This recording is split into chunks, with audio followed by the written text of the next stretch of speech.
My friends, it gave me goosebumps on the back of my neck to hear just now Donald Trump talking about what happened in a personal account at Butler Township, Pennsylvania, at the rally. I think I'll be processing this moment for many years.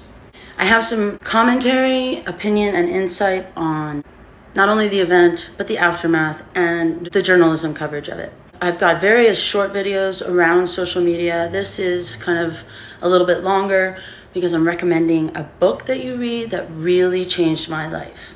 And I'll get to that soon, but before I do, please don't forget to like, share, subscribe, and comment, because we need as many people as possible to be speaking the truth at this such a crucial hour. So thank you so much for your support, for sticking to complete facts and sharing them, and I will see you soon.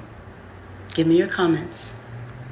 You might have seen the claim around social media that President Trump actually wasn't hit by a bullet, that it was broken glass, likely broken glass. This came very early in the aftermath of the shooting. Came out in, believe it or not, Newsmax, and they quoted an anonymous police official, local I think, but they didn't specify, as saying that it was possible President Trump actually wasn't hit with a bullet in the shooting that killed Corey Comparatori and wounded many others, some seriously, that it was possible that President Trump did not get hit. So this thing got traction. It was written up by Raw Story, a couple other kind of sketchy websites I've never seen. Frankly, it reminded me of the fake news during the 2016 campaign. It was pretty amateur. But Raw Story is no joke. They have since retracted and printed a full story correcting the record because a guy named Mills, a veteran photographer for the New York Times, got a picture, a photograph of a bullet whizzing by, right? He went like this, whizzing by that way and coming out this way. And the New York Times ran an article on it, debunking this idea. However, this idea will probably never die in some circles because people will think, oh, it was just covered up. And sadly, what's good for the goose is good for the gander. Confidence in our news sources has been so undermined, whether deliberately or not, and a good part of the time it reflects cronyism and corruption, that now that's actually being weaponized. People who believe that this was staged by Trump are now acting like maybe the shards of glass theory was suppressed by the media. This is textbook to me anyway. They muddy the waters. This is just what happened after President Kennedy was actually shot and killed in the head. I feel like I'm watching a slow train wreck. I see the articles saying, amazingly, the FBI and police have been stumped and they can't find any motive going through crooks' social media. Really? When you say it was a lone gunman an hour after the incident, which Lester Holt did, there's absolutely no way you could know that or verify that. Therefore, I already do not buy that it was a lone gunman because, number one, it was too soon to say, and they said it with a certainty, like they had skin in the game. Number two, the angle at which, sadly, Corey Comparatori was killed from does not seem to make sense. Now, I'm an amateur. This is my opinion. But it seems more videos are coming out about that. Now, this looks bad even with gross negligence. But I mean, is anyone surprised?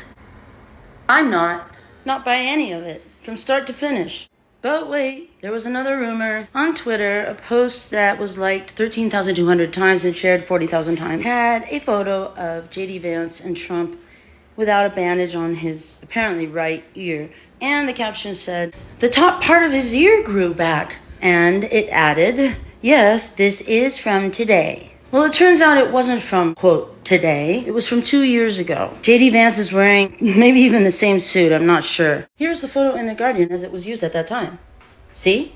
More than 1 year old. The Washington Post actually wrote an article about it in their facts focus section. In my analysis, when mainstream media tells the truth that is disadvantageous to warmongering military-industrial complex, it's because they know it's coming out already. And they might as well not have egg on their face for getting beat on the scoop.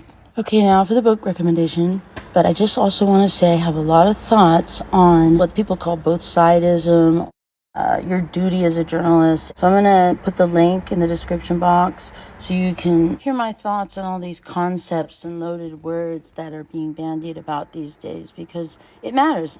And I would also add that we need more opinions, more people, more discussions so that we can move forward and really figure out what's going on. If you feel like reading something that will make you shudder because of its similarity, read The Devil's Chessboard by David Talbot.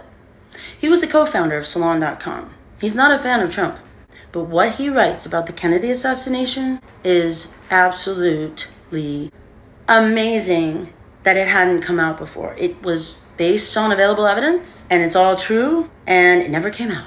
Not in any kind of comprehensive way. I mean, most Americans believe it's an enigma, a mystery, who shot JFK.